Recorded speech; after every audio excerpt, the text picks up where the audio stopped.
They pushed him, mocked him, called him weak. But what they didn't know, his father ran the most feared crew on the south side.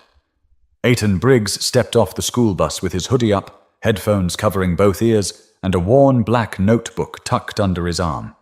He didn't say much. He didn't need to. Lincoln Middle School in Tulsa wasn't known for being welcoming to quiet kids, and Ayton had learned from a young age that silence was its own kind of shield.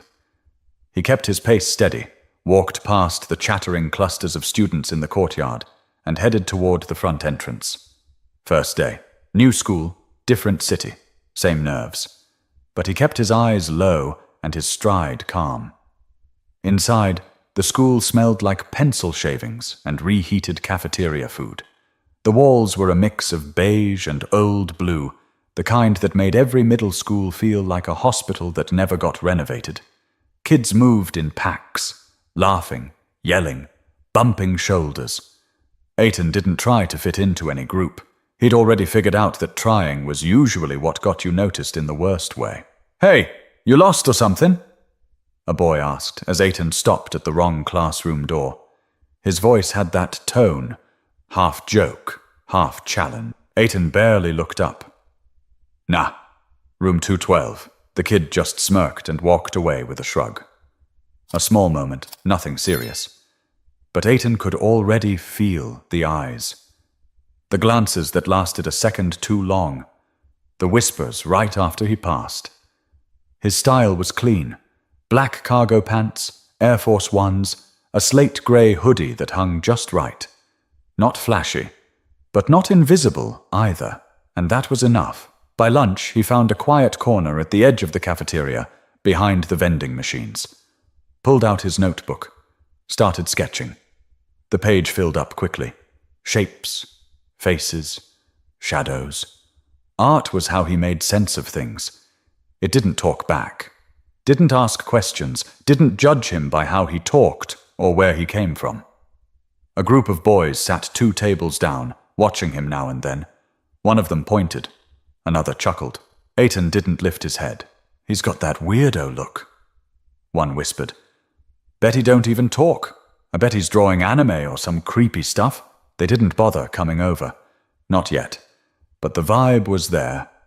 Ayton knew how these things started. Not always loud, but steady. A comment here, a bump there. Just enough to let you know you didn't belong. After school, he waited by the bike rack, even though he didn't have a bike. It was just quieter than the front entrance. He leaned against the rail, headphones still on, volume low so he could listen without looking like he was listening. A girl walked by, maybe 7th grade, and smiled awkwardly. "Hi." Ayton gave a small nod. "Hey." It was probably the only normal interaction he'd had all day. That night at home, he sat on the back porch, knees pulled up, notebook open. His mom, Reva, watched him from the kitchen window, wiping her hands on a towel. "You okay out there?" she called. Ayton shrugged. "Yeah." She came out and sat beside him, pulling her sweater tight. "You don't have to pretend, baby. First days are rough." He drew a loose circle, then shaded it in. "It's fine. Just got to get through the week." She didn't push, just sat there, quiet for a while. Then, gently, "You know your dad said to let him know if anything felt off." Ayton's jaw tensed a little. "I don't want him to know. I don't want to be that kid." Reva sighed. "You're not that kid. You're our kid, and your dad. I know what he does." Ayton said quickly. "That's why I want to do this on my own." Reva looked at him for a long moment, then nodded slowly. "All right, but you let me know. Don't let silence be your armor forever, Ayton." He didn't answer, just kept drawing. A set of eyes, sharp, focused, watching. But the thing about silence is, it only works when people let you keep it. By the end of Ayton's first week at Lincoln, things had already shifted. He wasn't just the quiet kid anymore, he was the target. It started with Tyrus Belden. Tall, wiry, always chewing gum like he was trying to show off his jawline. The kind of kid who carried around a football even though he didn't make the team. On Wednesday, during 3rd period, Tyrus walked by Ayton's desk and knocked his pencil case to the floor. "Oh, my bad," he said, smirking as pencils rolled across the tile. Ayton didn't say anything, just picked them up one by one, calm. A few kids laughed. One of them, Quinn Rain, muttered, "He probably draws himself crying at night." Ayton still didn't react. He was used to testing, kids prodding to see what would make you snap. What they didn't understand was that staying silent took more strength than clapping back ever could. By Friday, things escalated. Ayton was at his locker when a crumpled piece of paper landed at his feet. He unfolded it. A rough sketch of a monkey with his hoodie and headphones, exaggerated lips and all. It was sloppy, mean, and anonymous. But Ayton didn't need a name. The handwriting on the back said enough. Quinn. He looked around. Quinn and Tyrus were halfway down the hall, pretending not to watch, nudging each other like middle school kings of cruelty. Ayton felt his stomach twist, but he just folded the paper again and slid it into his notebook. A record, like the others. "Why don't you ever say nothing?" a voice said from behind him. He turned to see Soren Levette, a stocky kid with crooked glasses and a backpack that looked twice his size. Soren wasn't exactly popular, but he wasn't invisible either. He was one of those middle ground kids who floated just enough to be tolerated. "I just don't," Ayton replied. Soren looked over at Tyrus. "You're smarter than me if you can keep your mouth shut around those guys." "I don't care what they think," Ayton said, closing his locker. "I care when they start touching my stuff." That afternoon, in gym class, Tyrus waited until Coach walked out to grab more cones, then accidentally shoulder-checked Ayton into the bleachers. The gym echoed with laughter as Ayton got back on his feet. "You see that? Man flew like a leaf!" Quinn howled. Ayton stood up, eyes locked on the wall instead of the boys. Coach came back and glanced around, clueless. No one said a word, not even Soren, who looked down at his shoes. In the locker room afterward, Ayton found his sketchbook soaked. Someone had poured water over it. Pages warped, ink smeared. It felt like someone had punched him in the stomach. He grabbed his hoodie from the bench, wringing out the sleeves as water dripped onto the floor.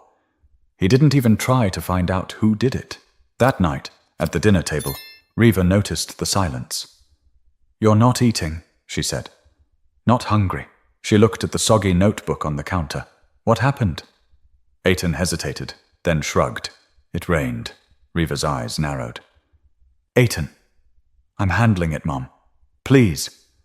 She didn't press, but she picked up her phone the moment he left the room. Texted one person, just in case. Ayton sat in his bedroom, redrawing what he could. Some pages were ruined beyond saving. Others he tried to trace. He didn't cry. He'd done that too many times in younger grades. Now he just let the anger sit, low in his chest, like a pot left simmering. His phone buzzed with a notification. Instagram. Someone had posted a photo of him bent over in gym, captioned, "Man down! Someone get the Sketch Fairy a helmet!" He closed the app. For the first time, he considered telling his dad. Not because he wanted revenge, but because he was getting tired. But tired isn't always enough to make someone talk. Sometimes it takes humiliation. And that was coming faster than he expected. Monday started the way every Monday does. Slow, quiet, and a little heavier than it should be. Ayton walked through the front doors of Lincoln Middle, with his hoodie pulled tighter than usual. His eyes scanned the halls without moving his head. He wasn't looking for trouble, just making sure it didn't find him first. By now, the bullying wasn't a secret. A few teachers noticed the jokes. One or two kids stopped laughing, but that was about it. Most just watched, like they were waiting to see how far it would go. At lunch, Ayton sat alone again. Same spot behind the vending machines. His notebook, now slightly warped, sat on his lap. He didn't bother sketching. Not today. His head was too loud. Then he heard it. "Yo! Ayton! You forgot your leash, man!" Quinn. Ayton didn't look up, but he could hear the sneakers approaching. Tyrus was with him. And behind them, someone new. A kid named Jace. Quiet in class, but always hanging near trouble when it looked fun. Quinn walked around the vending machines and dropped something on Ayton's tray. A dog collar. Ayton stared at it. Didn't move. You gonna bark? Or just keep drawing in your sad little book? Quinn said. Ayton stayed still. Tyrus leaned over and snatched the tray. You don't need this anyway. He dumped the food onto the ground. Beans, rice, a crushed carton of chocolate milk. The smell hit immediately. Ayton stood up, slow and quiet. Jace held up his phone, already recording. You gonna hit him? Jace asked. Come on, man, hit him, go viral. Ayton stepped forward, not toward Quinn, not toward Tyrus, but toward Jace. Calm, collected. Turn that off, he said, voice low. Jace didn't. He stepped back, grinning. Say hi to TikTok. Then Quinn shoved Ayton from behind. He stumbled forward, catching himself on the corner of the vending machine. Pain shot through his arm, but he didn't yell. He didn't give them that. Jace kept filming. Tyrus laughed. Quinn posed like he just won something. A crowd had started to form. Yo, you good? Someone yelled. A teacher came rushing over, seconds too late. The boys scattered, except for Ayton, who stood there holding his arm. Silent. The teacher, Mr. Langley, knelt beside him. Ayton, are you hurt? Ayton didn't answer. He just looked at the spilled food, then at the collar still lying on the floor. That evening he came home later than usual. Reva was in the kitchen. She turned the moment she heard the door. Ayton. What happened? He didn't speak. Walked past her. Straight to the bathroom. Locked the door. She knocked gently. Sweetheart, talk to me. Still nothing. When he finally came out, she saw the scraped elbow, the red mark on his neck. She didn't ask again. She just took his phone off the table and went to her room. Ayton laid down on his bed, headphones over his ears, but no music playing. The silence pressed in. Half an hour later, Reva stood in the living room, phone in hand. She'd watched the video. Someone had sent it to her anonymously. The whole cafeteria scene. Unedited, raw, humiliating. Her fingers hovered over the contacts list. Then she tapped one name, Knox Briggs. He picked up on the first ring. Hey, she said, trying to keep her voice steady. You busy? There was a pause. What's wrong? She didn't answer right away. Just sent the video. Knox didn't say anything for a full minute. Then, I'll be by tomorrow. The next morning, Ayton left for school like nothing happened. But Reva knew. And now, Knox knew too. Ayton had tried to keep the two parts of his life separate, but the line was gone. And once someone like Knox Briggs gets involved, things don't stay quiet for long. The next day, Lincoln Middle School felt different before the bell even rang. Not louder, not quieter, just still, like something in the air had paused. At exactly 9:10 a.m. Knox Briggs stepped through the front doors. No music, no crew, no need for any of that. He wore a plain black coat over a charcoal button-up, dark jeans, and boots polished just enough to show he took himself seriously. Not flashy, just sharp. Clean lines, cold eyes. The front desk secretary looked up and blinked like she forgot how to breathe. Can I help you, sir? She asked. Knox smiled, but only with his mouth. Principal Stein. I have an appointment. He didn't.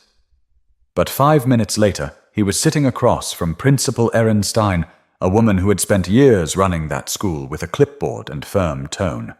Today, she didn't have either. Just a pale face and a tight jaw. I'm here about my son, Knox said. Ayton Briggs. Principal Stein glanced down at a folder. Yes, I received an email this morning. I only just saw the video. I don't need a full explanation, Knox interrupted. I've seen it. She folded her hands. We're handling it. We're meeting with the students involved. Their parents will be called in. I'm not here to ask for anything, Knox said calmly. I'm here to look people in the eye. That's it. There was something in his voice that shut down every reflex she had. He wasn't yelling. He wasn't even angry in the way people expected angry to look. He was just clear. Principal Stein cleared her throat. Ayton hasn't reported any issues before now. Because he didn't want to bring me into it. He thought he could handle it on his own. Knox leaned forward. That changes today. Outside the office, word traveled faster than text messages.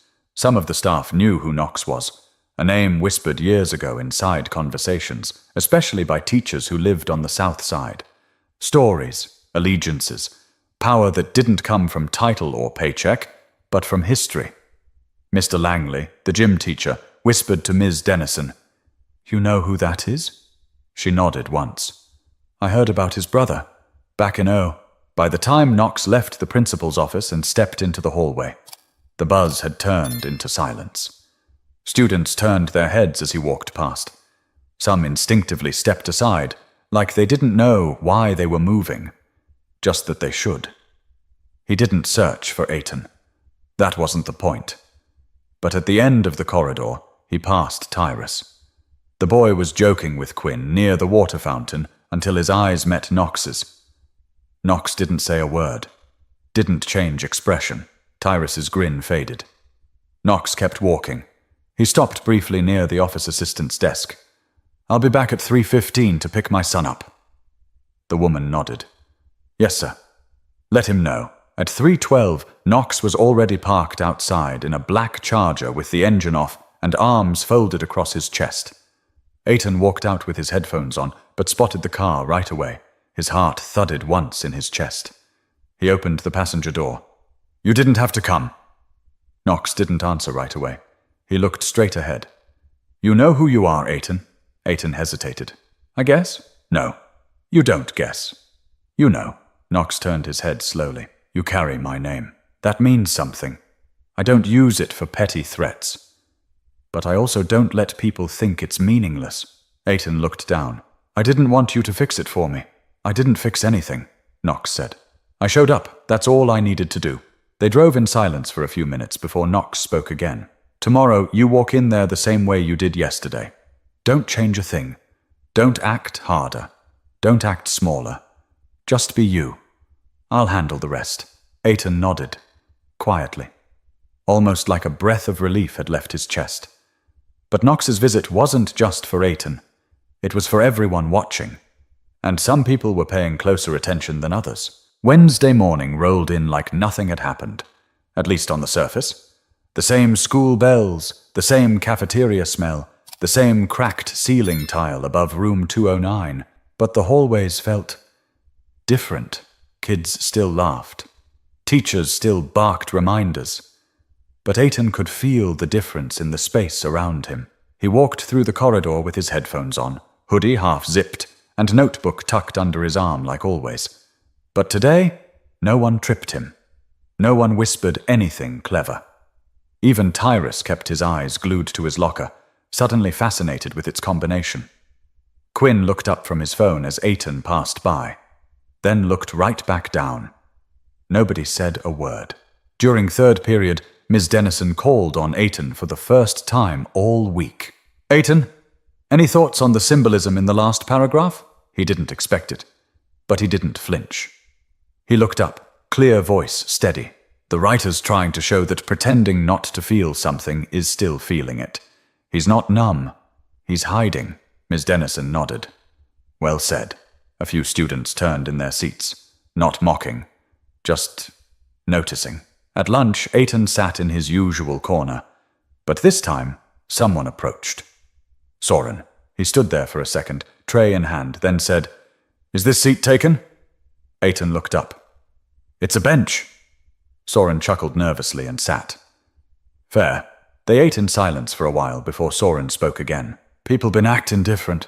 Ayton shrugged. "Noticed. I saw your dad yesterday." Ayton didn't say anything.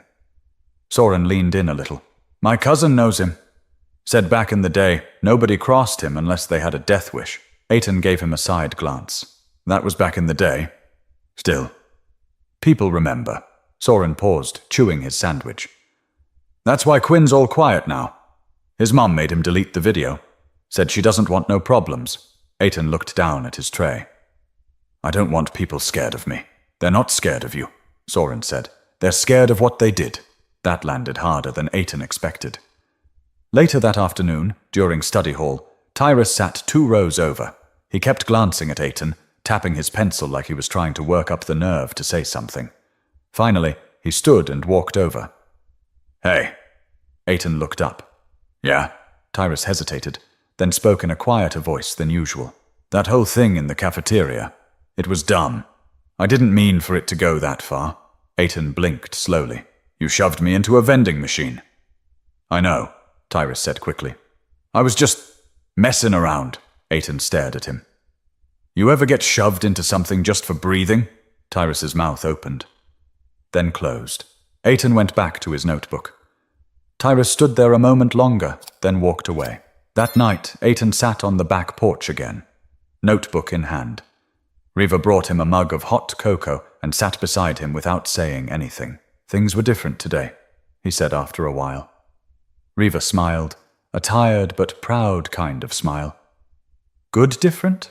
I think so. She sipped from her own mug. Your dad called me. Asked how you were.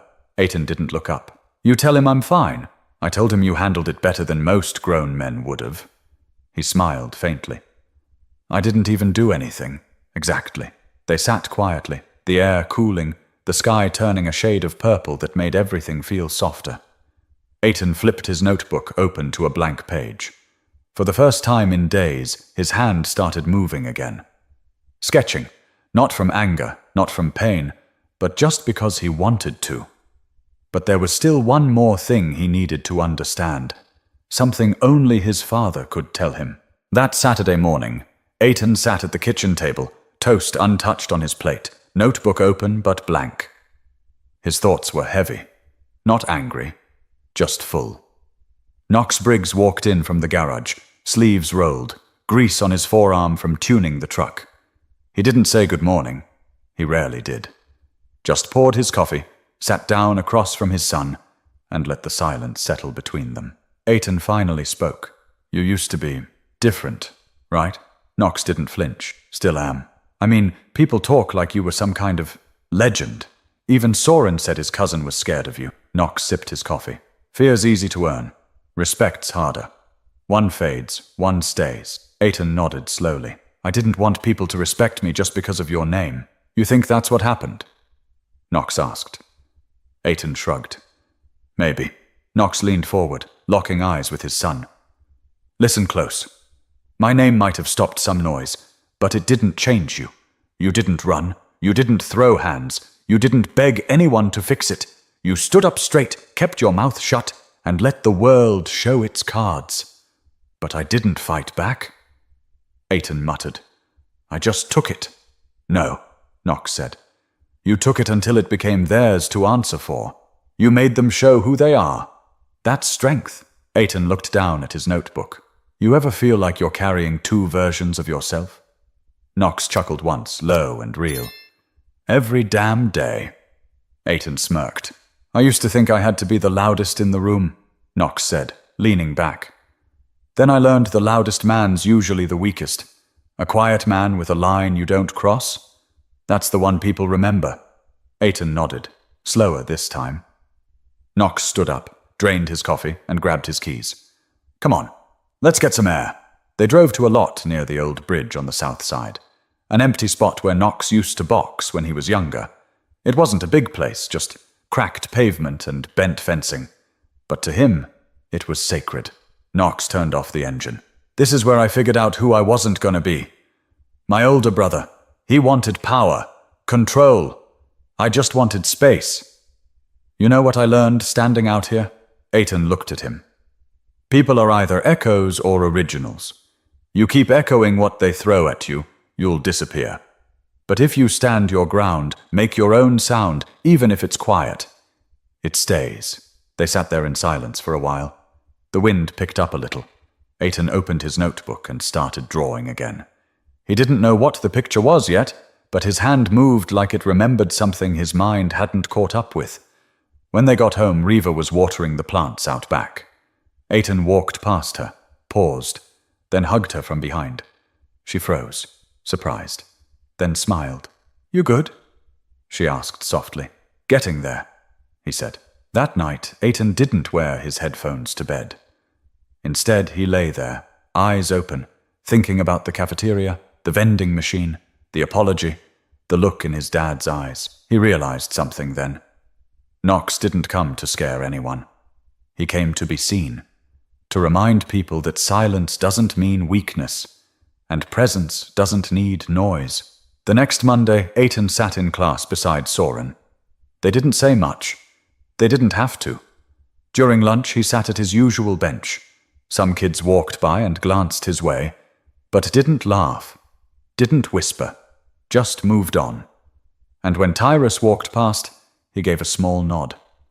Not fear, not friendship, just acknowledgement. Ayton turned back to his sketchbook and smiled. He was still quiet, still walked alone sometimes, still drew faces nobody else could see. But now, people saw him, and that was enough. Sometimes the loudest change happens in silence. And when you find the strength to carry your name with dignity, not noise, you're already miles ahead. If this story moved you or reminded you of someone you know, hit subscribe. There's more to say, more stories to tell. And every voice matters, even the quiet ones.